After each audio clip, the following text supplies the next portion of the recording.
speed voor jezelf! Ik heb zo erg zitten oefenen, maar eigenlijk kan ik alleen op de robot. De robot? Ja, ik ben op die gebied, dus ik zo... Nee. Nico gaat! Zoekers in de ruimte! Ja, wat vind je? Wat kortsluiten.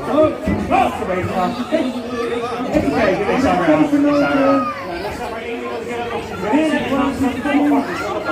Volgens mij moeten we even checken of we alle cadeautjes Nou, we moeten eerst even kijken of we het hebben gedaan. Er staat hier dat er bijna moet zijn in ieder geval. Ja, het thuisprocent is eigenlijk ook nog aankomen. Ja, hij staat bij de bezorger kan elk moment voor de deur staan.